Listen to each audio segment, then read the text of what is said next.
Dia waridak, cerita waridak ni kalau dia mari rasa jenis pahit. Bukan mana pahit mulut supaya makan batang wali kita. Kok jenis yang tidak serasi dengan nafsu kita. Ada di antara mereka siapa ke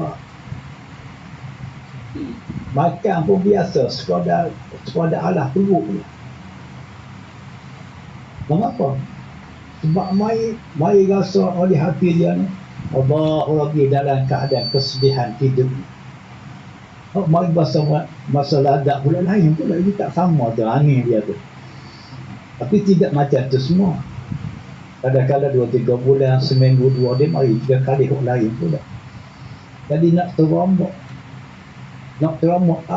ahwa nafsu kita tu didatang oleh Tuhan waridak ke dalam hati tu bertalu-talu, berbagai-bagai keadaan. Betul? Hal atau warik bagi mereka ini adalah terdapat rasa di hati perkara-perkara umpama di bawah. Sudah ada sedikit sebanyak perubahan nafsu dia. Orang mereka nafsu lawamah, tapi syarat orang itu berjalan. Kalau orang tidak berjalan atas sayap sapi, dia tidak akan berubah. Mereka nafsu daripada amarah ke lawamah dengan sendiri. Oleh dengan sebab dia berjalan atas sayap sapi, ada harapan berubah tingkatan nafsu daripada amarah ke lawamah. Setelah berubah mereka nafsu tadi daripada amarah ke lawamah, setelah terada di pekat nafsu lawamah, akan berlaku dah keadaan hatinya. Pertama, rasa kasih kan timbul sedikit sebanyak. Akan timbul sedikit sebanyak rasa kasih kepada Allah. Kadang-kadang rasa rindu, dia mari dah tu. Angin nafsu kita dia mari. Wak-wak kita dia menerupa ke dalam hati. Yang kedua, sentiasa berasa dalam taksir, dalam kesalahan, percuaian. Dia mari dah. Lintasan hati kita dia mari dah.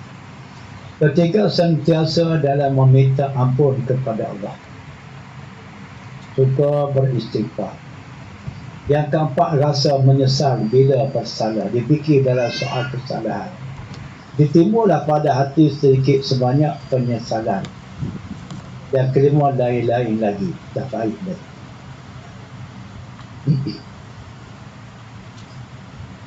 Tetapi dalam mereka ini tidak sunyi. Tapi sungguh pun nampak dah kebaikan tu sudah wujud pada lubuk hatinya.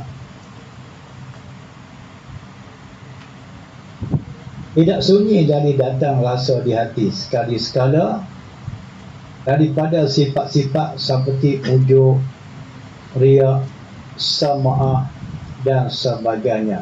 Yang lagi perangai-perangai hudud itu yang lagi sebab dia tidak betul-betul suci. Nafsu lawamah tidak betul-betul suci.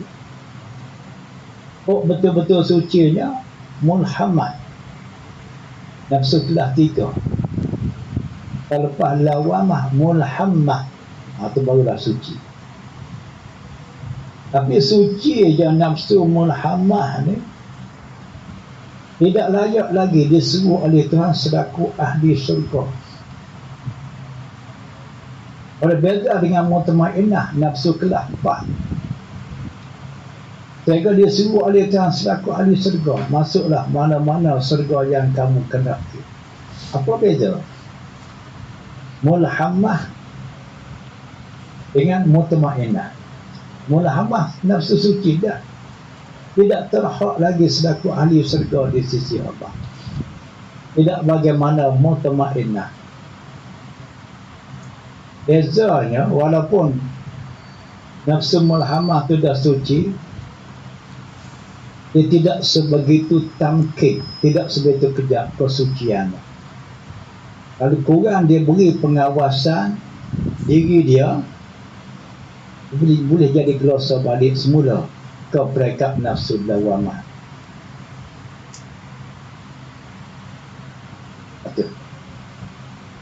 Berbeza nafsu mutmainnah kelas 4 yang lebih tinggi daripada mulhamah. Nafsu kelas 4 ni nafsu sudah kejak dah di dalam blok kesucian. Tidak. Ya, sebab tu layak tu disuruh oleh Tuhan selaku ahli syurga.